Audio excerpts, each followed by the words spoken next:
பெருமக்களே, மூன்றாம் தந்திரத்தில் சந்திரயோகம் என்ற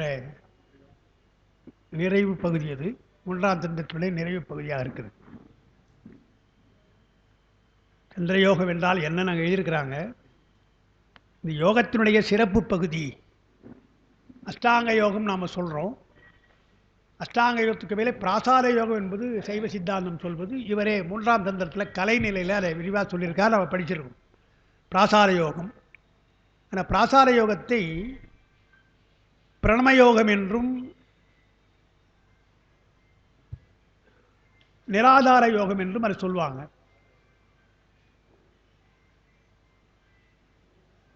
ஆதார யோகம் என்பது அஷ்டாங்க யோகத்தை மூலாதாரத்திலிருந்து புருவ நடுவில் ஆதார யோகம். அதற்கு மேல் நிராதார யோகம் என்று நாம் பிராசார யோகத்தை சொல்கிறோம். என்ன வித்தியாசம்னு சொன்னால், எந்த ஒரு யோக முயற்சிக்கும் மந்திரம் துணையாக இருக்கணும். அதில் முக்கியமாக தியானம், பிராணாயாமம் என்றுக்கெல்லாம் மந்திரம் துணை. அதில் என்ன எழுதுகிறாங்க, நம்ம எல்லாம் படிச்சுட்டு வந்துட்டோம். அதாவது மந்திரங்கள் என்பது அவரவருடைய குரு சொல்லுவது தான் மந்திரம். உங்களுக்கு பொதுவாக நம்ம மந்திரம்லாம் சொல்கிறோம்.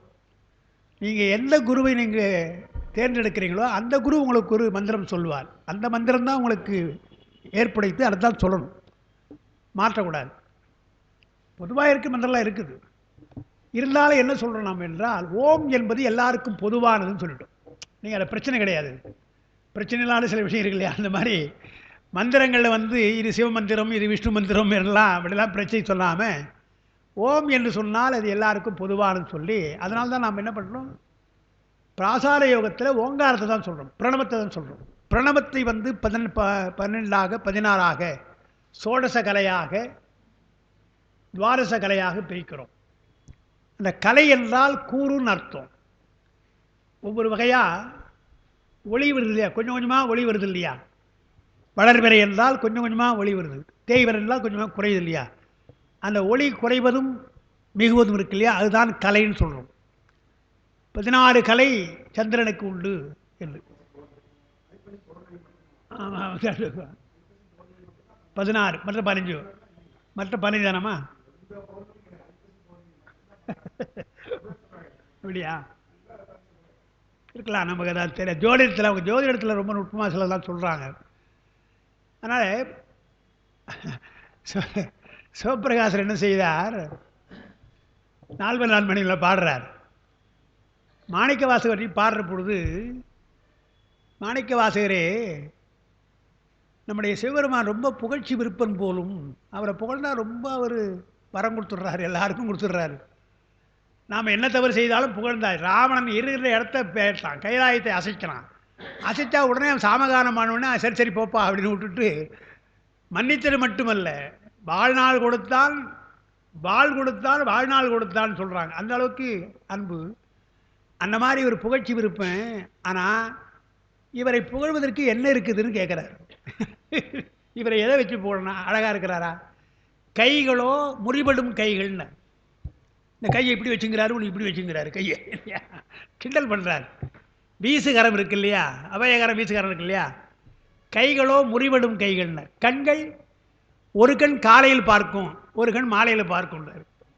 2 கண்ணு, காலையில் ஒரு கண்ணு தெரியும், அது சூரியன்.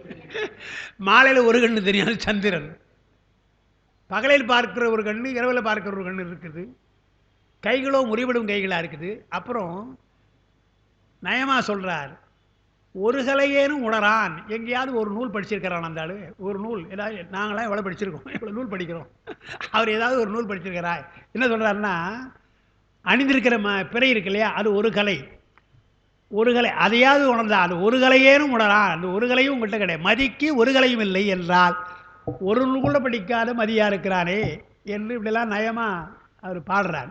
ஆனால் புகழ்ச்சி விருப்பம். அதனால தான் என்ன பண்ணாராம், மாணிக்க வாசகரே நீ பாடிய திருவாசகத்தை உட்கார்ந்து அவர் எழுதிக்கிட்டார். கொஞ்சம் கொடு, இது மாதிரி யாருப்பா போடுவாங்க, என்ன யாருமே இல்லை என்று ஆட்டோகிராஃப் வாங்குற மாதிரி அவர் புகழ்ச்சியெல்லாம் எழுதிக்கிட்டாரே, புகழ்ச்சி விருப்பம் போலும் என்று சொல்கிறார். பார்க்கும் எல்லாம் நயமாக அவங்க எண்ணியிருக்கிறார். அதுபோல் இங்கே சந்திர யோகம் என்று சொன்னால், ஆமாம், இகழ்ந்து புகழ்ந்து. ஆமாம், நிந்தாஸ்திரியாக சொல்கிறது அவளை பொருத்தமான தமிழ் அப்படி அமைந்திருக்கிறது, பாடுறாங்க, பொருத்தமாக இருக்கு இல்லையா பார்க்குறப்போ. எல்லாத்தையும் வச்சு தான் நம்முடைய அப்பர் பெருமான் ஒரே வரி பாடினார். முன்னம் அவனுடைய நாமம் கேட்டாள்னார். அது என்ன அர்த்தம்னா அவருக்கு என்ன பேருன்னு கேட்குறாரு. பேரே கிடையாது அந்த ஆளுக்கு, ஒரு பேரும் கிடையாது. முன்னம் அவனுடைய நாமம் கேட்டாள். அப்போ தோழி என்ன சொல்லியிருப்பா? அவருக்கு பேர்லாம் கிடையாதுப்பா, அந்த ஆளுக்கு பேர்லாம் கிடையாது. அவன் ஒன்று சொல்கிறாங்க, ஒருத்தன் பித்தன்றான், ஒருத்தன் பைத்தியக்காரனே பாடுறான், 1000 திருநாமம் அவருக்கு இருக்குன்னு தோழி சொல்லியிருப்பான். சரி சரி இருக்கு, அதை விடு, பெயரை விட்டுருடி.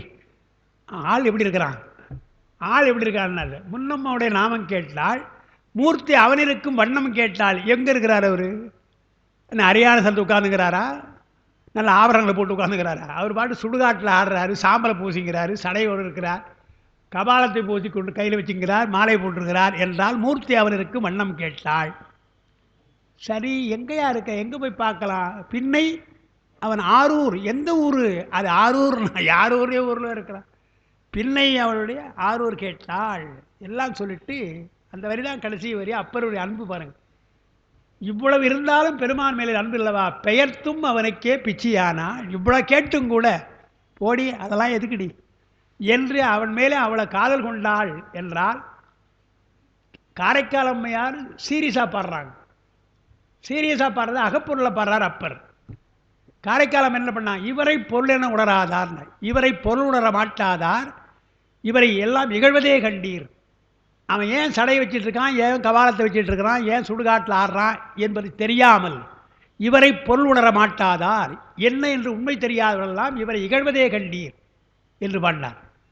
அந்த பாட்டினுடைய இன்ஸ்பிரேஷன் தான் திருந்து தேவன் குடியிலே நம்முடைய ஞானசம்பந்தர் பாடுற பொழுது, மருந்து வேண்டிலிவை மந்திரங்களிவையில் அருந்தவத்தோர் சொல்லும் அடிகள் வேடங்களே. அருந்தவத்தோர் சொல்லும் அடிகள் வேடங்கள் எல்லாம் பார்த்தா வேடிக்கையாக இருக்கும். சுடுகாட்டில் ஆடுவார், சாம்பலை பூசியிருப்பார், ஆனால் அதுக்கெல்லாம் ஆழ்வான பொருள் உண்டல்லவா, அந்த வேடமே நமக்கு பொலிவல்லவா. அதைத்தான் அப்பர் பெருமான் என்ன பண்ணார், ஒரு பெண் மேலே வச்சு பாடுறார். பெயர்த்தும் அவனுக்கே பிச்சியானாள், அன்னையையும் அத்தனையும் அன்றே நீத்தாள். அப்பன் நீ அம்மை நீ அவர் பாடினவர். எனவே அப்பா அம்மாலாம் உடனே நீத்தாள். ஒரு பெண் ஒரு ஆடவனை விரும்பினால் இன்றைக்கும் அந்த பிரச்சனை இருக்கு இல்லையா? இவ்வளோலாம் வளர்த்தனடி அப்பா அம்மாக்காக அழறா, எதனால் சொல்லிப்போம், அப்படியே விட்டுட்டு போயிடுறாங்க இல்லையா? அன்னையும் அத்தனையும் அன்றே நீட்டால் அகன்றாள் அகலிடத்தால் ஆச்சாரத்தை என்று பாடுறார். அதனால் அந்த அன்புக்கு பாடுற பொழுது பெருமானை உண்மையாக நேசிக்கிற பொழுது அந்த எல்லா வேடங்களுக்கும் பொருள் வரும் என்று பார்க்கிறோம்.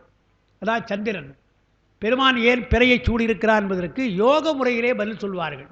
அதாவது புராண முறையிலே தக்கனுடைய சாபத்தினாலே தேய்ந்து வந்தார், அதை அடைக்கலமாக வந்து ஏற்றுக்கொண்டான், கலை வளராமலும் தேயாமலும் வைத்துக் கொண்டான் என்பது புராணம்.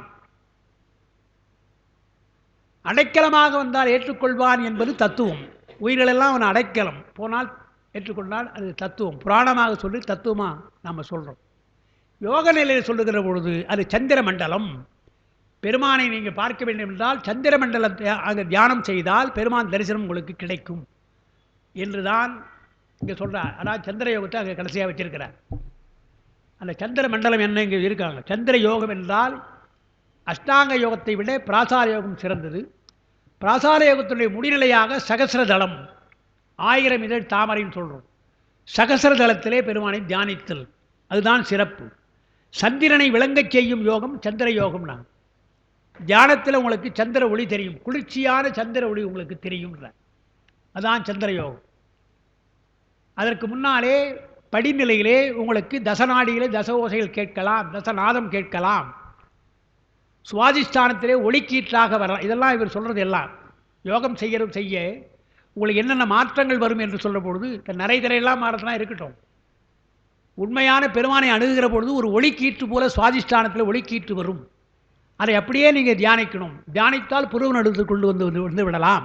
அதற்கு மேல் சகசிரதளத்துக்கு போகலாம் என்றெல்லாம் வழிமுறை சொல்கிறார் இல்லையா? அப்போ அஷ்டாங்க யோகம், பிராசார யோகம், பிராசார யோகம் முடிவிலே சகசிரதளம், சகசிரதளத்திலே சந்திர யோகம் என்றுதான் ரொம்ப நுட்பமான ஒரு விஷயத்தை அவர் சொல்லி முடிக்கிறார். சந்திரனை விளங்கச் செய்யும் யோகம் சந்திர யோகம். இங்கே யோக நெறியில் கொள்ளப்படும் சந்திர மண்டலம். சந்திர மண்டலம் வெளியில் பொதுவாக, அதாவது அண்டத்தில் வேறு இருக்கிறது. பிண்டத்தில் சொல்கிற பொழுது அக்னி மண்டலம், சூரிய மண்டலம், சந்திர மண்டலம் என்று 6 ஆதாரங்களை 3 மண்டலமாக பிரிக்கிறோம். மூலாதாரம், சுவாதிஷ்டானம் என்ற 2 ஆதாரங்கள் அது அக்னி மண்டலம். சுவாதிஷ்டானம் விட்டால் மணிப்பூரகம், அநாகதம் என்பது சூரிய மண்டலம். அநாகரத்துக்கு மேலே இருக்கிற விசுத்தி ஆக்னி என்பது சந்திர மண்டலம் என்று அதுவரை நம்ம முதல்ல யோகத்தை சொல்லி ஆரம்ப நிலை. அதற்கு பின்னால் மேலே போகிற பொழுது முற்றிலுமாக சந்திர மண்டலமாக, பின்னால் இருப்பதெல்லாம் சந்திர மண்டலமாக இருக்கும். அதைத்தான் பிறை சூடுகின்றான் பெருமான் என்று அது யோக முறையிலே சடையிலே பிறை வைத்திருப்பது என்பது சந்திர மண்டலத்தை குறிப்பது. அங்கே இருக்கிறான்னு சொல்கிறோம். இங்கே சொல்ல போகிறார், சூரியன், சந்திரன், அக்னி என்ற அந்த 3 இருக்கு இல்லையா, அந்த 3 பற்றி தான் அங்கே பேச போகிறார். சாதாரணமாக நமக்கு சூரியன், சந்திரன், அக்னி அல்லது நெருப்பு என்று சொன்னால் எது வலிமையானது என்றால் சூரியன் தான் வலிமையானது. சூரியனிலிருந்து தான் சந்திரன் ஒளியை பெறுகின்றான், சூரியனிலிருந்து தான் நெருப்பு வருகின்றது. அதனால் சூரியன் தான் வலிமையுடையவன். ஆனால் இங்கே யோகத்தில் சூரியனை சந்திரன் வெல்லுவான், அக்னி கலைகள் வரும், எல்லாவற்றையும் சந்திரன் வெல்லுவான் வரும். அதான யோகத்துக்குள்ளது. அந்த விஷயம் தான் அவர் சொல்ல போகிறார். சூரிய கலையினால் என்ன, சந்திர கலையினால் என்னன்னு சொல்ல போகிறார். பார்ப்போம். இது யோக நெறியில் கொள்ளப்படும் சந்திர மண்டலம். இங்கே பேசுறது சந்திரன் என்று சொன்னால் வானத்து சந்திரன் அல்ல, யோக நிலையே நமக்கு தியானத்திலே வருகின்ற சந்திரன். அதாவது வானச்சந்திரன் அல்ல, தியானச்சந்திரன் வைத்துக்கணும் ஞாபகத்துக்காக. நாம் பார்ப்பது தியான சந்திரன். அது 6 ஆதாரங்களை கடந்த 7ஆம் தானமாகிய சந்திர மண்டலம். 6 ஆதாரம் நமக்கு தெரியும், 7ஆம் தானம் நமக்கு தெரியும். 6 ஆதாரம் என்பது ஆதாரம் பெயர், அதுக்கு 7ஆம் தானம் நிராதாரம் பெயர். அதுக்கு நிராதாரம் பெயர் 7ஆம் தானம். அது சகசிராரம், சகசிரதாரம். ஏன் சந்திரனை சொல்கிறான்னு சொன்னால், அந்த யோகம் செய்கிற பொழுது மெல்ல மெல்ல செய்யணும், மெல்ல மெல்ல தியானிக்கணும், மெல்ல மெல்ல தியானித்து இந்த ஒளியை பெறணும். அது எதுபோல என்றால் சந்திரன் கொஞ்சம் கொஞ்சமாக வளர்வது போல, கொஞ்சம் கொஞ்சமாக ஒடுங்குவது போல என்று அதுக்கு தான் அந்த சந்திரனை சொல்கிறான். சந்திரனுடைய கலை நுட்பமாக, அமாவாசையின் பொழுது கலையே தெரியல, ஒன்றும் தெரியல, மறைந்திருக்கிறது. பின் வளர்கின்றது. 1ஆம் பிறை, 2ஆம் பிறை, 3ஆம் பிறை பார்க்கிறோம் இல்லையா. 3ஆம் பிறை தான் நம்ம கண்ணுக்கு தெரியும், மற்ற தெரியாது. நுட்பமாக பின் வளர்ந்து தூலமாக நிறைவேறுகிறது, பூர்ணச்சந்திரனாக வருகின்றது. பின் தூலத்திலிருந்து சூக்குமாக சென்று ஒடுங்குகிறது. இந்த ரெண்டும் அந்த சந்திரனுக்கு இருக்குது இல்லையா. வளர்பிறை தேய்பிறை ரெண்டும் இருக்கிறது. இலக்கியங்களில் அது சொல்லியிருக்கிறாங்க. நாட்கள், வாழ்நாட்களில் நமக்கு செல்வம் வரலாம் போகலாம். அதை நாள்தோறும் திங்கள் புத்தேல், திங்கள் புத்தேல்னா சந்திரன், அது திரிந்து சொல்லுதான், எல்லாருக்கும் ஓடி ஓடி சொல்லுதான், ஐயா என்ன பார், என்ன பார், என்ன பார், நான் கொஞ்சம் தேஞ்சிடுவேன் வளருவேன், தேய்வேன் வளருவேன் இல்லையா என்று சொல்லி, அது மாதிரி உங்களுடைய செல்வம் தேயலாம், வாழ்நாள் தேயலாம், ஜாக்கிரதை என்று திங்கள் புத்தேர் திரிந்து சொல்லுகிறது சொல்லுவாங்க. அந்த மாதிரி இங்கே வளர்பிறை தேய்பிறை என்ற இரு பக்கத்திலும் அவை அவ்வாறாதல் போல, கிருஷ்ணபட்சம் சுக்கலபட்சம் சொல்கிறோம் இல்லையா, அது போல உடம்பில் உள்ள சந்திரமண்டலத்தினுடைய ஆற்றல், நமக்கு இருக்கிற சந்திரமண்டல ஆற்றல் இருக்கு இல்லையா, நமக்கு சாதாரணமாக சொல்லிடுறோம். அண்டத்தில் உள்ளதுதான் பிண்டம் நம்ம சொல்லிடுறோம் இல்லையா. அதனால் அங்கே ஒரு சந்திரன் இருக்குன்னு சொன்னால் இங்கே ஒரு சந்திரன் இருக்குது. அங்கே எப்படி குளிர்ச்சியோ அதுபோல் இங்கே குளிர்ச்சி, அங்கே சூரியனா இங்கே சூரியன். எனவே பிண்டத்திலும் அதுதான், அண்டத்தில் உள்ளதுதான் பிண்டம்ன்றான். அதாவது உலகாயுதரை நம்ம மறுக்கிற பொழுது இந்த உலகம் அப்படியே இருக்கும், அழியாதுன்றாங்க அவங்களுடைய வாதம். அது நாம் என்ன சொல்கிறோம், உலகம் அழிஞ்சிடும்பா, கொஞ்சம் கொஞ்சமாக அழிவு நோக்கி போகுது, அழிஞ்சிடும். 5 பூதங்களும் சடப்பொருள், சடப்பொருளெல்லாம் அழிந்து போகுன்னு நம்ம சொல்கிறோம். அவன் அதை ஒத்துக்க மாட்டேன்றான். அப்போ அவனுக்கு நம்ம என்ன சொல்கிறோம், பதில் என்ன சொல்கிறோம், இந்த உடம்பு என்ன 5 பூதம் தானே, அவனுக்கு 4 பூதம் தான் அவன் சொல்லுவான், இருக்கட்டும் அதையோட வச்சுங்க. உடம்பு என்றால் 4 பூதங்களால் சம்பந்தப்பட்டது. 4 பூதங்களால் சம்பந்தப்பட்ட உடம்பு இருக்குதா போயிடுதா, போயிடுது இல்லையா, நாள்தோறும் தேய்ந்து போகுது இல்லையா. அதாவது வேற்று விகார விடக்குழும்புன்னு விகாரப்படுவதல்லவா, இளமையாக இருப்பதெல்லாம் முதுமையாக போவதல்லவா. அப்போ 4 பூதங்கள் அல்ல 5 பூதங்கள் சேர்ந்த இந்த உடம்பு அழிகிறது என்று சொன்னால் 5 பூதங்களால் உலகம் அழியும். ஏன்னா இது பிண்டம் அழியும் என்றால் அண்டம் அழியும். இங்கே என்ன ரூலோ அதே தான் அந்த ரூல் என்று பார்க்கிறோம். அங்கே பருவகாலம் வந்து மழை பெய்தால் எங்கள் அப்பா தான் சரியான ஆள் சொல்லுவாங்க, உஷ்ணமானி மாதிரி சொல்லுவாங்க அப்பா. அங்கே மழை அப்பா எழுதிட்டே இருப்பாங்க, மழை லேசாக பெய்யும், அங்கே உடனே தும்புவாங்க, இவங்க உடனே தும்புவாங்க, சொல்லுவாங்க என்னடா அங்கே மழை வருது, எனக்கு இங்கே தும்மல் வந்துடுச்சுடா அதுக்குள்ள அப்படின்வாங்க. அவ்வளோ சென்சிட்டிவாக இருப்பாங்க அவங்களாம். உடம்பு ரொம்ப பீனியாக இருக்கும். எது சொன்னேன், வெளியிலே இருக்கிற பருவக்காற்று நமக்கு தாக்குது இல்லையா, வெப்பம் தாக்குது இல்லையா, நம்ம வெப்பத்திற்காக அந்த கோடை காலத்தில் உடம்பு ஒரு மாதிரி இருக்கிறது, உடம்பு அட்ஜஸ்ட் ஆகுது. குளிர்காலத்தில் அப்படி ஆகுது இல்லையா. இதெல்லாம் அண்டத்தில் இருக்கின்றது தான் பிண்டத்தில் இருக்கிறது என்பது நாம் எல்லா வகையிலும் பார்க்கும். அதுபோல் அங்கே அண்டத்தில் ஒரு சந்திரன் என்றால் பிண்டத்திலே ஒரு சந்திரனும், அதுபோல் அந்த ஆற்றலும் நுண்மையிலிருந்து வளர்ந்து பரு உடம்பில் நிறையும். ஏன்னா 5 சரீரம், நமக்கு 5 சரீரம் இருப்பதாலே தூல உடம்பு வரையில் வருன்றான். தூல உடம்பிலே அதை அனுபவிக்கலாம். பரசரீரமாக இருக்கின்ற நுண் உடம்பிலே இருக்கின்ற அந்த ஆற்றல் கொஞ்சம் கொஞ்சமாக வளர்ந்து தூல உடம்புக்கு நமக்கு வரலாம். எதுபோல என்றால் நம்முடைய உடம்பே அப்படி தானே வருகின்றது. தன்மாத்திரை என்று சொல்கிற சுவை ஒளி உருவோசை நாற்றம் சொல்கிற அதனுடைய விளைவுதானே பூதங்கள். அந்த பூதத்தினுடைய காரியம் தானே நம்முடைய உடம்பு. அதனால் நுண்ணுடம்பு பருவுடம்பு என்று சொன்னாலும் 5 வகையான உடம்பு சொல்கிறோம். அது பரசரீரம், சூக்கும சரீரம், தூல சரீரம் 3 சொல்கிறோம். அப்போ பரசரீரத்தில் இருக்கின்ற அந்த மாற்றம் தூல சரீரத்துக்கு வருகின்றது. அதான் உடம்பில் உள்ள சந்திரமண்டலத்தில் ஆற்றல்களும் நுண்மையிலிருந்து வளர்ந்து பருவுடம்பில் நிறைதலும், பருவுடம்பிலிருந்து தேய்ந்து நுண்ணுடம்பில் ஒடுங்குதலும் உடையவாம். இந்த மாற்றம் நிகழ்ந்து கொண்டே இருக்குது. ஏதோ அங்கே வளர்வரை தேய்வரை பார்த்து நம்ம வணங்குறோம்னு சொன்னால் என்ன அர்த்தம் என்றால், அதே நிலை தான் இங்கே நடந்து கொண்டிருக்குது அர்த்தம் இல்லையா. இங்கேயும் வளர்கிறது தேய்கிறது அல்லவா, நாம் அதை தெரிந்து கொள்வது கிடையாதுன்னு பார்க்குறோம். பழைய காலத்தில் திருஷ்டி சுற்றி போடுவாங்க, நீ பார்க்கலாம். முறையாக திருஷ்டி சுற்றி போடுவாங்க. அது கண்ணேறு படுதல்னு சொல்லுவாங்க. கல்லேறு பட்டாலும் படலாம், கண்ணேறு படக்கூடாதுன்னு பழமொழி சொல்லும். அது கிராமத்தில் சொல்லுவாங்க. குழந்தைகள் அழகாக இருந்தால் அல்ல அழகாக பேசினா கண்ணேறு பட்டணும் உடனே திருஷ்டி. திருஷ்டி சுற்றுற பொழுது என்ன பண்ணுவாங்க என்றால், கையில் உப்பு வச்சுக்குவாங்க. கையில் உப்பு வைத்து கொண்டு உச்சி முதல் உள்ளங்காலவை தொடமாட்டாங்க. தொடாமல் தள்ளி தள்ளி அப்படி சுற்றுவாங்க. இப்படி சுற்றுவாங்க. அது ஆரோன்னு இன்றைக்கி சொல்கிறாங்க. உடம்புல ஆரோ இருக்குதுன்றாங்க இல்லையா. உடம்புடைய சக்தி அங்கே இருக்குதா, அதுதான் பாதிக்கும். அது பாதிக்கும். உடம்பு நோயின்னா அது பாதிக்குதான். அதுக்கு சரி செய்ய வேண்டியதால் உப்பு தான் முக்கியம். உப்பு தான் சரியானது. அது அந்த காலத்தில் தெரிந்து கொண்டுதான் உடம்பிலே நோய் இருந்துன்னு சொன்னால் உடம்பை சுற்றி இருக்கிற ஆரோ இருக்கு இல்லையா, அதை நீங்கள் தொட்டிங்கன்னா உடம்பு சரியாக போகுது என்று அன்றைக்கி கண்டுபிடிச்சாங்க. உப்பை வச்சு கண்டுபிடிச்சாங்க. அதுதான் இங்கே சொல்கிறார். யோகம் அதுதான்.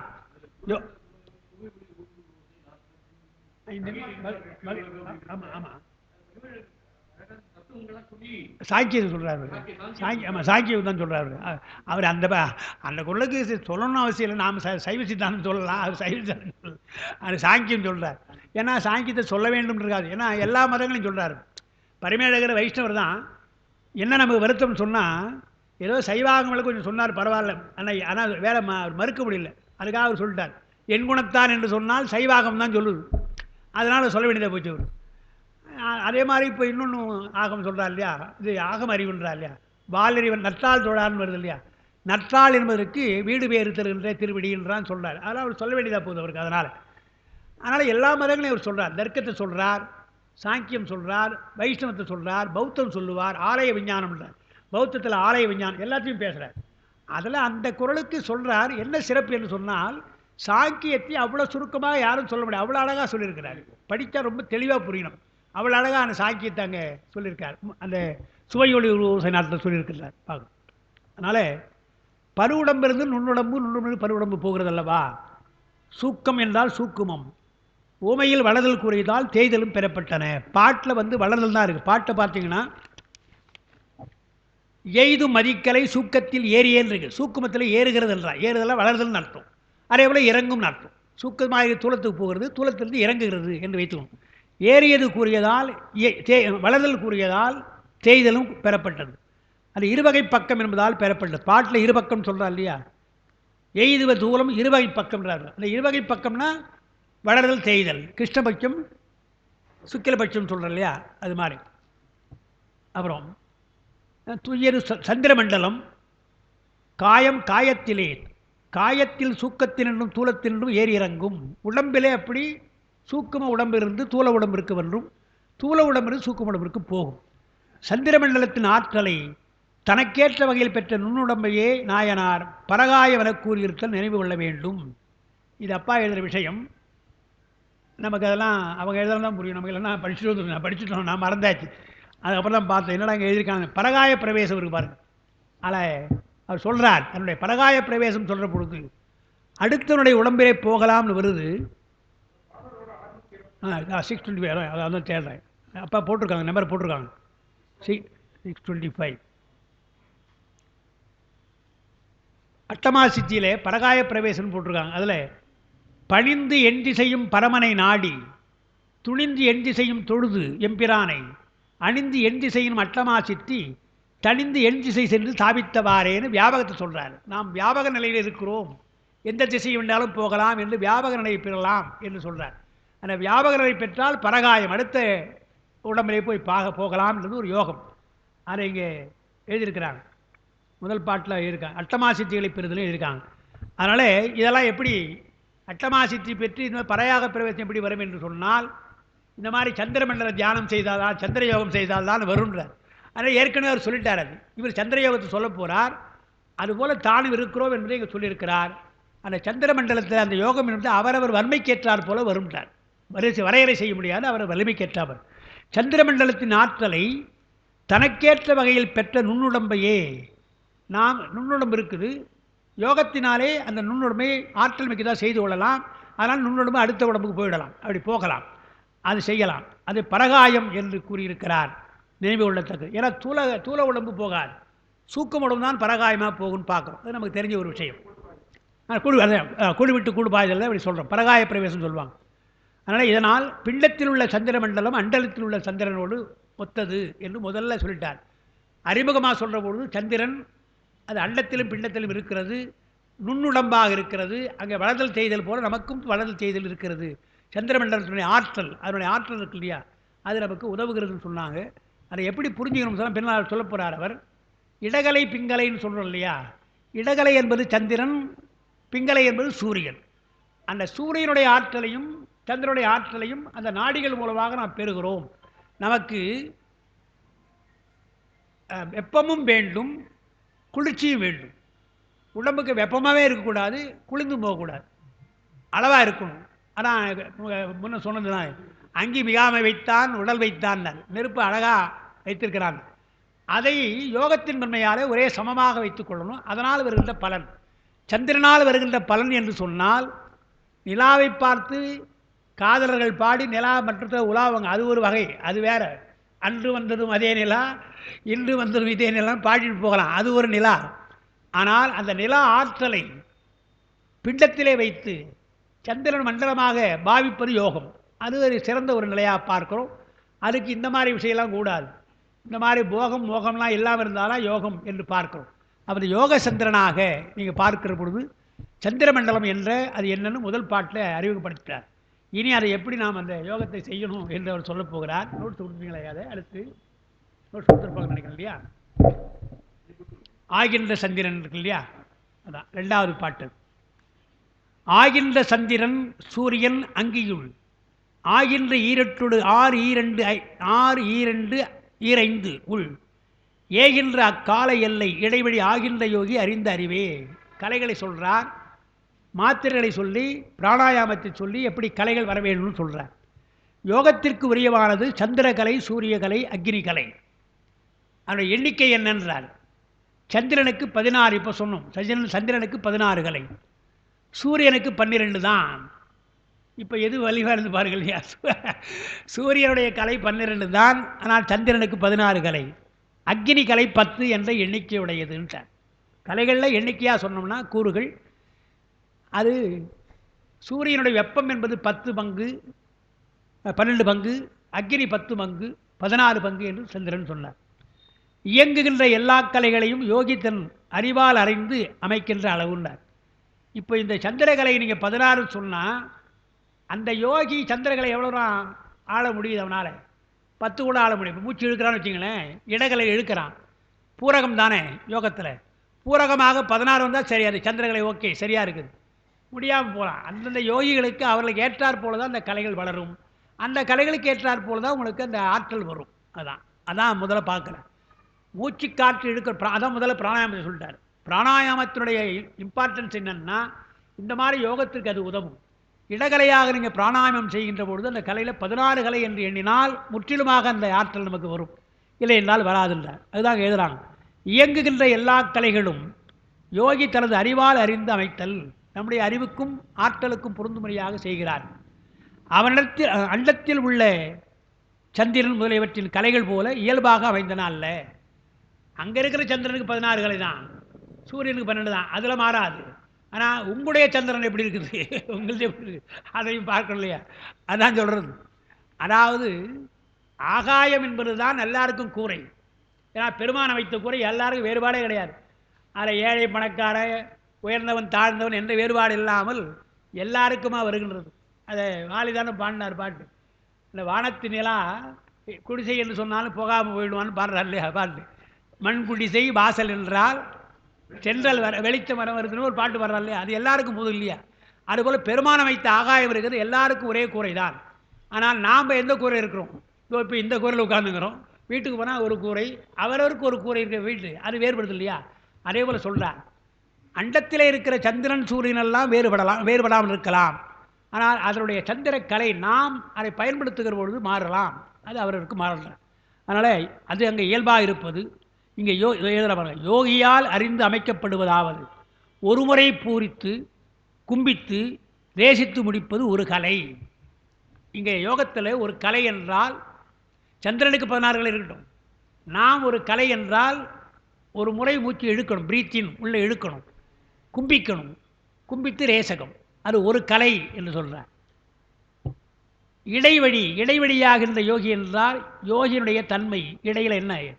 சந்திரன், சூரியன், அக்கினி. முதலே சொல்லிட்டார். யோகம் என்று சொன்னால் சுடுநீர் நாடி திறந்திருக்கணும். சுடுநீர் நாடியை பற்றி அறிந்திருந்தால் தான் யோகம் வல்லவர்கள். அப்போ தான் இந்த சந்திரமண்டலம் இங்கே போக முடியும். சந்திரமண்டலத்துக்கு எது வழின்னு சொன்னால் இடகலை பிங்கலை கிடையாது. இடகலை பிங்கலையாக விடுகின்ற அந்த காற்று சுடுநீர் நாடி வழியாக முதுகந்தண்டு வழியாக போய் பார்த்தால்தான் சந்திரமண்டலம் உங்களுக்கு தெரியும். அதை சொல்லிட்டாராங்க. அப்போ சந்திரன் இடகலை, சூரியன் பிங்கலை, சுடுநீர் நாடு இருக்கு இல்லையா, அக்னி தான் சுடுநீர் நாடி. மூன்று சுடர் நமக்கு வந்தாச்சு, சூரியன் சந்திரன். நம்ம அதே தான், நடுநாடி சுடுநீர் எல்லாம் அதே தான். ஞானசம்பந்தர் ஏனை வழின்றார், ஒரு ஏனை வழி அழகாக பாடுறார். அடிக்கடி நம்ம சொல்கிற பாட்டு, ஊரில் உயிர்ப்பை ஒடுக்கின்ற பாட்டில், ஊரில் உயிர்ப்பை ஒடுக்கி ஒன் சுடர் ஞான விளக்கினை ஏற்றி நன்புலம்னார். இந்த தூரத்துக்கு வந்தாலே நம்முடைய புலன்களெல்லாம் நல்ல புலன்னார், ஏமாத்தாதுன்னார். நல்ல புலமானார், அறிவு நல்லா புலன் வழி போகார். நன்புலத்து ஏனை வழி திறந்து ஏற்றுவார்க்கு இடர் ஆன கெடுப்பன. ஏனை வழி என்றால் சுடுநீர் நாடுன்றார். அது நம்ம அடிக்கடி சொல்லியிருக்கோம். அக்னி வழியாகின்றார். உலகச்சந்திரன் 16 கலை, சூரியன் 12 என்று சொன்னதுக்கு என்ன ஒப்புமை பற்றி அந்த கலைகளை கூறலாம் என்று சில பேர் சொல்கிறாங்களாம். அதாவது 16 12 ஏன் சொன்னார் என்றால், சந்திரனுக்கு 16 கலை, ஆதித்தர் 12 சொல்லுவாங்க. 12 சூரியன் சொல்கிற வழக்கம் இல்லை. 12 ராசியில் போகிறதுனால ஒரு சூரியன் தான் 12 ராசிகளே வருவதாலே ஒவ்வொரு வித்தியாசம். ஒவ்வொரு சூரியன் ஒவ்வொரு ராசிக்கு போகிற பொழுது ஒரு பலன் தருவான். ராசிக்கேற்ற பலன் தருவதாலே இது 12 சூரியன் சொல்லி அந்த 12 சூரியரும் அங்கே போனாங்களாம். சக்கர யாகத்துக்கு போனாங்களாம். அங்கே போனாங்க. ஒருத்தர் பகன் ஒருத்தனுக்கு கண்ணு போச்சு, ஒருத்தருக்கு பல்லு போச்சுன்னு சொல்கிறாங்க இல்லையா? அதில் 2 சூரியன் சொல்கிறாங்க. அதனால் 12 சூரியன், அதனால் 12 கலை என்றும் 16 கலை முதல் 16 சொல்லியிருக்காங்கன்னு சில பேர் சொல்கிறாங்க. அதெல்லாம் பொருத்தம் அது அல்லன்றாங்க. யோகத்திற்குரிய சந்திரன் முதலிய 3 கால அளவுகள் இங்கே கூறப்பட்டன. யோகத்திலே சந்திரகலை என்றால் எத்தனை கலை, சூரியன் அக்னி என்றால் எத்தனை கலை என்று முதல்ல மூச்சு எடுக்கிற முறையை சொல்லிட்டாரு. அப்போ உங்களுக்கு அறிமுகப்படுத்துகிறார். சந்திரமண்டலம்னா சந்திரகலை என்றால் இத்தனை கலை இருக்கணும், உங்களுக்கு இத்தனை வகையாக மூச்சு காற்று விட வேண்டும் என்று அவர் சொல்லிட்டார். அடுத்த பாட்டு, 6 அதாம் கலை ஆதித்தன் சந்திரன் நாரா நலங்களிர் ஞாலம் கவர்கொள பேராம் காலை கலைமுற்றும் பேருங்கால் ஈரெட்டும் மாறா கதிர்கொள்ளும் மற்ற அங்கி கூடவே.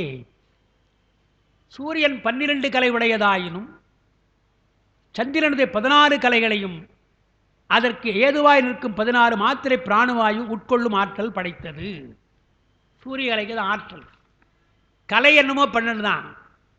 சந்திரனை பார்க்கிற பொழுது குறைவு தான், ஆனால் ஆற்றல் மிகுந்தது இல்லை, ஆற்றல் மிகுந்தது.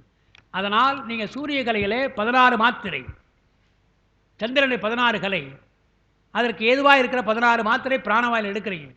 அந்த பிராணவாயினில் உட்கொண்டால் அது சூரிய கலையை அது ஆற்றலை ஏற்றுக்கொள்ளும். அந்த ஆற்றலை படைத்தது 16 மாத்திரை பிராணவாயு உட்கொள்ளுகின்ற ஆற்றல் சூரியனுக்கு உண்டு.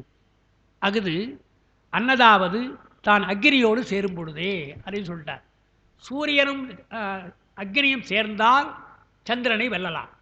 16 கலைக்கு மேல் சூரியனும் சந்திரன் வந்தால் 12 கலை சூரியன், 10 கலை அக்னி, 22. கூட்டணி வைக்கிற பொழுது சீட்டு வரலன்னு சொன்னால் கூட்டணி வச்சுக்கிறோம் இல்லையா, அந்த மாதிரி சந்திரனை வெல்ல வேண்டும் என்றால் சூரியகலையும் அக்னிகளையும் சேர்ந்து அந்த சந்திரனை வென்று விடலாம்.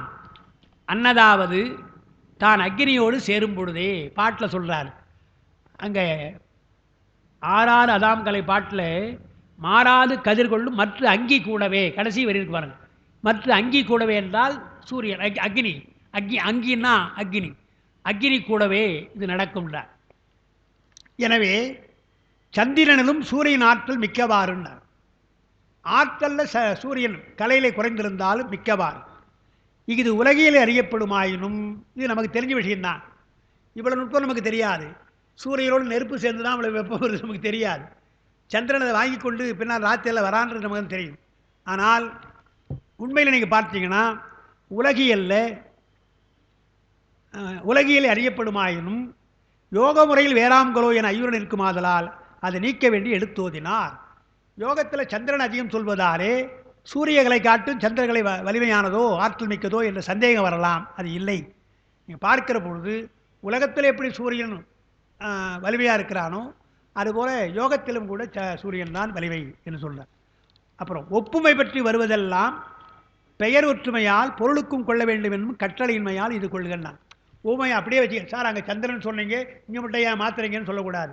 அது ஒப்புமைக்காக சொல்லப்படும். சந்திரன் பெயர் குளிர்ச்சி தருவதாலே அந்த சந்திரன் பெயர் சந்திரகலை இடகலைக்கு. இந்த இடகலைக்கும் சந்திரனுக்கும் 16 கலைக்கும் சம்பந்தம் கிடையாது. இது நீ 16 எடுக்கிற 10 எடுக்கிற 8 ஒன்றா எடுத்துக்கலாம், அது உங்கள் இஷ்டம். ஆனால் சந்திரன் என்றால் குளிர்ச்சி உடையதல்லவா, அதுபோல் இங்கே இருக்கிற சந்திரகலை இடகலை என்றால் அது குளிர்ச்சியை தரும், அதுக்காக சொல்ல வேண்டதுதான். எனவே பெயர் ஒற்றுமை வைத்து அந்த சந்திரனை போலவே இது என்று வைத்துக் கொள்ளாதீங்க, அதுக்காக தான் அங்கே சொல்கிறார்ல. இனி சூரியன் அக்னியோடு சேர்ந்தே ஆற்றல் நிற்கும் என்பது இங்கு இன்றியமையாத ஒன்று. சூரியனுக்கு எப்படி வருகின்றது என்றால் அக்னி என்ற நெருப்போடு சேர்ந்துதான் 3 சுடர் நாம் சொல்கிறோம்.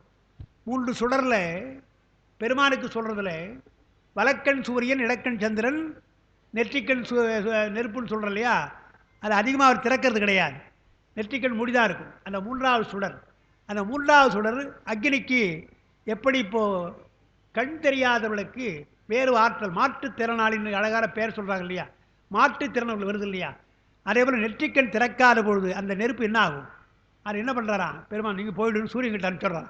எனவே சூரியன் சும்மா தானே இருக்குது, சும்மா இருப்பதை திறந்தா முருகப்பெருமான் வருவார், காமன் எறிவான், அது வேறு விஷயம். ஆனால் அந்த நெருப்பு ஆற்றலாக இருக்கிற நெற்றிக்கண்ணை சூரியனுக்கு சேர்க்கிறான் என்றால் சூரியனும் அக்னியும் சேர்ந்து தான் அந்த கலை என்று தெரிந்து கொள்ளணும். அதான் வெப்பம் அதிகமாக இருக்குதுன்னு பார்க்கணும். இன்றைக்கி கூட அப்படி தான் சொல்கிறோம். கோடை காலம் என்றால் வெப்பக்காலம் தான் நம்ம சொல்கிறோம், கோடை காலம் சொல்கிறோம். அதனால் இனி சூரியன் அக்னியோடு சேர்ந்தே ஆற்றல் மிகுந்து இருக்கும் என்பது. அப்புறம் 6 என்றால் 6ம் 6ம் சேர்ந்த 12 வச்சு, 6 36 வச்சுக்காதீங்க, அதுக்காக எழுதுறாங்க. 6 36 சொல்லுவாங்கல்ல, 6 36 அல்ல, 6ம் 6ம் 12 வைத்துக்கொள்ளும். நாறுதல் என்றால் தோன்றுதல், அங்கே நாரா நலம்கிளர், நாறுதல்னா தோன்றுதல். கவர்தல் என்றால் சந்தேகப்படுதல், இது மருட்கை குறித்தது. பேராம் கலை, சந்திரனுக்கு இயல்பாய் உள்ள கலை எது என்றால் 16. மாறா கதிர் என்றால் மறையாத சூரியன், சந்திரன் மறைகிறான் அமாவாசையிலே, சூரியன் மேகத்திலே மறைகிறான், இரவிலே மறைகிறான், தவிர 12 நாள் 14 நாள் அப்படி மறையிறது கிடையாது. அவன் இருந்து கொண்டு தான் இருக்கிறான், தேய்வு அவனுக்கு கிடையாது. எனவே அது மாறா கதிர்ந்தார். எனவே சந்திரன் முதலிய 3 சூரியனுடைய ஆற்றல் வகுக்கப்பட்டது. 3 சுடர் நமக்கு தெரியும். யோக நிலையிலே சூரியனுடைய ஆற்றல், பிங்களினுடைய ஆற்றல் என்ன என்று இங்கே சொல்லப்பட்டிருக்கிறது என்று அந்த 3வது மந்திரம் சொல்லுகிறார். பார்க்கலாம். 4வது 10ம் 2ம் பகலோன் உயர்கலை, திருப்பி திருப்பி அந்த கலையை சொல்லுவார், மறந்துவிடக்கூடாது சொல்லுவார். 10ம் 2ம் பகலோன் உயர்கலை 12, 10 6 உயர்கலை பால்மதி 16, ஒத்தனல் அங்கியது 8 உயர்கலை, அத்திரம் நின்றமை ஆய்ந்து கொள்வீர். மறுபடியும் அந்த கலைகளை சொல்றார். சூரியன் சந்திரன் என்னும் 2ற்கும் மேற்சொல்லிய கலை அளவில் வேறுபாடில்லை, எங்கும் அதே கலை தான். ஆனால் அக்னி அப்படி அல்ல. அக்னிக்கு என்ன சொன்னார், 10 தான் நாங்கள் சொன்னார். முதல்ல மந்திரத்தை 10 சொன்னார். இங்கே பாருங்க, ஒத்த நாள் அங்கியது 8ம்னார், 8 குறைச்சிட்டார், 8ன்றார், 8 என்றார். அது எழுதுறாங்க, அது அளவு எழுதுறாங்க. சூரியன் சந்திரன் என்ற 2 கலைக்கு மேற்சொல்லிய கலைகளை வேறுபாடில்லை. அக்கினிக்கு மேற்சொல்லப்பட்ட கலை அளவு இடிவளவாக, இடிவுன்னா மினிமம் மினிமம் மினிமம் என்னென்றால் இடிவளவு உயர்வளவு 64, உயர்ந்த அளவு 64, இடிவளவு 8 என்று சொல்றாங்க. 8 64 என்று வைத்துக் கொண்டால், ஒருவேளை நீங்கள் மூச்சு காற்று எடுத்தால் 8 கலை வரை வந்தால் உங்களுக்கு பலன், 8க்கு குறைவாக இருந்தால் பலன் அவ்வளவு இல்லை. அதான் அதை குறிப்பாக சொல்கிறேன். இடகலையாக பூரிக்கிற பொழுது பிராணாயாமத்தை 8 அளவிற்கு நீங்கள் பூரித்தால் உங்களுக்கு பலன் உண்டு. அது மினிமம் சொல்கிறேன், மினிமம் அப்படிங்கிறோம்.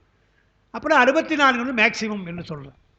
இதில் யோக முறையில் ஆராய்ந்து அப்போ ஆகிட்டாங்க. இதெல்லாம் யோகத்தில் சொல்ல வேண்டிய விஷயம். இருந்தாலும் இந்த கலைகளை சொல்லுகிறார். இதனை யோக முறையிலே ஆராய்ந்து அறிந்து கொள்ளுங்கள். அப்புறம் ஒன்று சொல்கிறார், ஏன் அக்னி கலைக்கு மட்டும் அந்த திரிபுன்றார். அங்கே 10 கலைன்னாரு, இங்கே 8 கலைன்னு சொல்கிறாரு. ஏன் என்றால் நெருப்புக்கு மட்டும் 2 இருக்கிறதாக எழுதுகிறாங்க. இங்கே தான் எழுதுகிறாங்கன்னு நினைக்கிறேன். எழுதுகிறாங்க, அடங்கு தீ அழலும் தீ என்று 2 இருக்குது. நெருப்பு நீங்கள் கொளுத்துறீங்கன்னா, இப்போ கற்பூரம் கூட ஏற்றுறோம், நல்லா எரியும், அப்புறம் கொஞ்சம் கொஞ்சமாக இறங்கி போகுது இல்லையா. எனவே அடங்குதலும் ஒளிவிடுதலுமா இருக்கிறது. அடங்கும் தீ அடங்கும் தீ என்பதனால அக்னியை 2ஆக சொல்வார். 2 அக்னியாக சொல்கிற வழக்கம் உள்ளார். அக்னிக்கு கலை, அக்னி கலைக்கு திரிவு கூறுவார். பிறவற்றின் கலைகளை ஐயம் வரக்கூடாது. அதெல்லாம் 8 10 இருக்கும், மற்றதுக்கு கிடையாது. அதனால் மறுபடியும் சந்திரனையும் சொன்னார், சூரியன் மறுபடியும் சொன்னார். அங்கே ஏற்கனவே சொல்லிட்டு தான். இதில் வெறும் அக்னிக்கு மட்டும் சொல்லலாம். அக்னிக்கு 8ன்னு சொல்லி பாட்டு பாடியிருந்தா அவள் சூரியனுக்கு என்னாங்க என்று சந்தேகம் வந்துடும். அந்த மினிமம் ஏதாவது இருக்குதான்னு கேட்பாங்க. சூரியனுக்கு மாற்றம் கிடையாது, சந்திரனுக்கு மாற்றம் இல்லை. 16 12 தான். அக்னிக்கு மட்டும்தான் 8 10 என்று மாறும் என்று. அதனால அக்னிக்கு கலை திரிபு கூறுவார். பிறவற்றின் கலைகளை ஐயம் வராமல் இருப்பதற்காக சொன்னார். அவற்றின் அளவுகளை மீண்டும் கூறினார். அடங்கு தீ அடலும் தீ என அக்னி இருநிலை உடையது. நெருப்புக்கு மட்டும் அந்த நிலை இருக்கிறது. அடங்கு தீ அடலும் தீன்னார். பெருமானுக்கு 3 கண் இருந்தாலும் நெற்றிக்கண்ணை அடைக்கிதானே வச்சிருக்கிறான், திறக்கலையே. சூரியனும் சந்திரன் திறந்திருக்கிறான், 2 கண்ணும் திறந்தான் வச்சிருக்கிறான். 3வது கண் ஞானக்கண்ணை எப்பொழுதுதான் திறக்கிறான்னு பார்க்குறோம் இல்லையா. அது அடங்கு தீயாக தான் இருக்குது. அதனால் அடங்கு தீ 2 நிலை உடையது. ஆதலால் அதற்கேற்றப்பாறு கலைகளும் இழிவு உயர்வுகளை உடையவை. அடங்குகிற பொழுது 8 மினிமம், அழன்றால் 64 என்று அந்த கலைகள் மாறுபடலாம் என்கிறார். இது பற்றியே அக்னியை சில இடங்களில் 2ஆக வைத்து எண்ணுவார்கள் ஆசிரியர்கள். அக்னி மட்டும் 2ன்னுவாங்க. இங்கே பின்னால் வருது, பாட்டில் வருது. அது 7 8 பாட்டில் வரும், அங்கே பார்க்கலாம். அதாவது ஒன்பான் தத்துவம்னு சொல்வார். ஒன்பான் வட்டங்கள் என்று 9 வட்டங்களை சொல்வார். நவசக்கரம்னு சொல்வார். பாட்டில் வருது, இல்லை வரும், பின்னால் படிக்க போகும். இந்த நவசக்கரம் என்ற 9 சொல்கிற பொழுது நமக்கே பார்க்கலாம். அஷ்டமூர்த்தம் சொல்கிறோமே, அந்த 8ன்னு சொல்கிறோம். 8 சொல்கிறது என்ன பண்ணுறோம், நிலம் நீர் தீ, அங்கே தீ சொல்கிறோம். தீ காற்று ஆகாயம். அப்புறம் ஞாயிறு திங்களோடு நிறுத்திக்கிறோம். ஆனால் யோகத்தில் வரப்பொழுது ஞாயிறு திங்கள் அக்னி, அங்கே அக்னி சொல்லுவாங்க, அங்கன்னு சொல்லுவாங்க. அங்கேயும் பூதங்களையும் பூதத்தீ, இங்கேயும் பார்க்குறோம் சுடர்த்தீ என்று 2ஆக பிரிக்கும். எனவே பூதங்களே அடங்கி இருக்கிறது இல்லையா, அது தீ. இப்போலாம் இங்கெல்லாம் எல்லாம் தீ இருக்குது, இங்கே நெருப்பெல்லாம் இருக்குது. இது அடங்கி இருக்கிற தீப்பு. இதில் வந்து ஒரு பின்னால் வரும். விறகில் தீ சொன்னார் இல்லையா அப்பர் பெருமான், அதுக்குள்ளே விறகில் தீ போல அடங்கி இருக்கலாம், அது பின்னால் வெளிவிடலாம். அதனால் அங்கே 5 பூதங்களில் அடங்கிற தீயை சொன்னாங்க. எப்படி எண்ணியிருக்கிறாங்கன்னு பாருங்களேன். சுடர் என்றால் 3 சுடர்னு சொன்னாங்க. 2 சுடர் சொல்லலை, 3 சுடர் சொன்னாங்க. 3 சுடர் என்ற போது நெருப்பு அல்ல வருகின்றது, அது அழலுகின்ற தீ, எரிந்து கொண்டிருக்கின்ற தீ என்று பார்க்கணும். அது பின்னால் சொல்ல போகிறார் 9ஆக.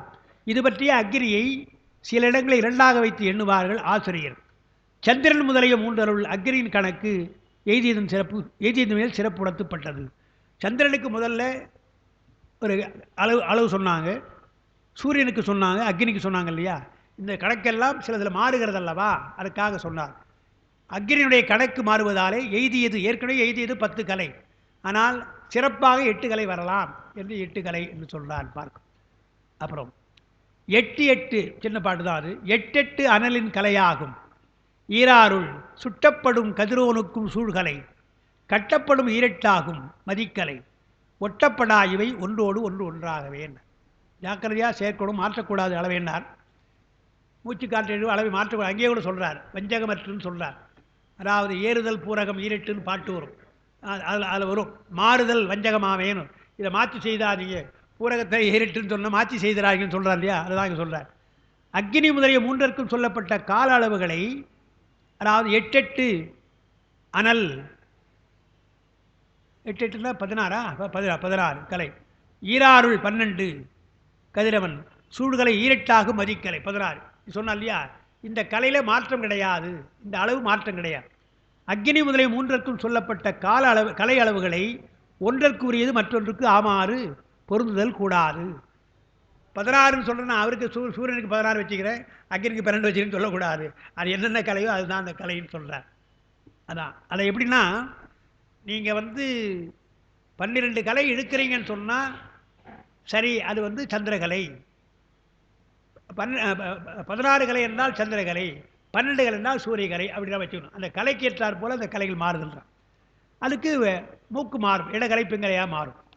அளவை மாற்றினால் தீங்கு பயக்குண்டார், அங்கேயே சொல்லிட்டார் பாட்டுருவர். கட்டப்படும் ஈரட்டாக ஒட்டப்படான்னார். ஒட்டப்படா என்றால் பொருந்தாததெல்லாம் யோகத்தில் நீங்கள் தவறாக செய்தால் அது தீங்கு வரும்னார். இந்த யோகம் செய்கிற பொழுது என்ன கமலப்பாதியாக சொல்கிறாங்க, என்ன வயிற்றை அழுத்துறாங்க, சுருக்கிறாங்களே, ஒட்டியான ஒன்று இருக்குது, நவுலின்னு ஒன்று இருக்குது, இன்னொன்று சொல்கிறாங்களே கமலப்பதியே திருப்பாதி மாதிரி கமலப்பதினு ஒன்று சொல்கிறாங்க.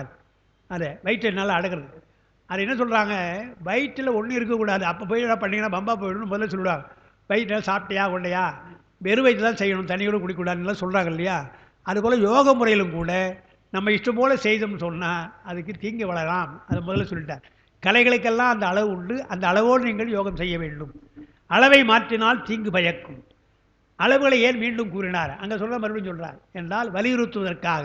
மறந்துட போகிறீங்கயா, அங்கே இங்கேயோ சொன்னது மறந்துட போகிறீங்க, ரொம்ப முக்கியம் என்பதனாலே இந்த கலைகள் வலியுறுத்தப்படுவதற்காக தான் மீண்டும் சொல்லுகிறார் என்று பார்க்கிறோம். 6வது சொல்லலாம். 8 ஈராறும் ஈரட்டும் தீக்கதிர் சுட்டிட்ட சோமனில் தோன்றும் கலை என கட்டப்படும் தாரகை கதிர் நாள் உள்ள கட்டிட்ட 96 கலாதியே என்றார். இங்கே தான் 6வது மந்திரத்தில் தான் வேறு ஒரு கலை சொல்லுகிறார். தாரகை கலை என்று நட்சத்திர கலையை சொல்லுகிறார். இதுவரையில் சொன்னதெல்லாம் சந்திரகலை, சூரியகலை, அக்னி 3 தான் சொன்னார். சந்திரகலைக்கு போகிற பொழுதுதான் நட்சத்திரக்கலை என்று சொன்னார். ஏன்னா நட்சத்திரங்கள் எல்லாம் சந்திரனோடு சம்பந்தப்பட்டது. வானத்திலே சந்திரன் தோன்றுகிற பொழுது தாரகையெல்லாம் தோழியராக வருகிறார்கள் என்றால் நம்ம பாடுறோம்.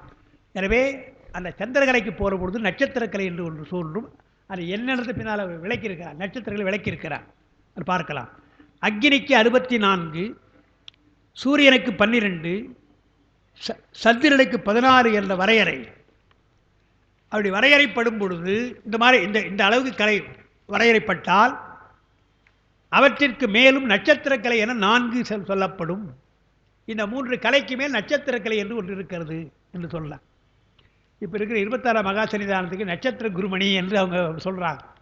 அந்த 27 அவருக்கு 27 மகா சன்னிதானமா, எனவே நட்சத்திரம் அதனால தான் நான் கூட முதல்ல என்னடா ஏன் நட்சத்திரம் சொல்கிறேன், அப்போ நான் 27 அந்த 27 நட்சத்திரங்கள் ஏதோ நட்சத்திர குருமணி என்று சொல்கிறேன். இப்போ அவையும் கூட கலைகள் 96.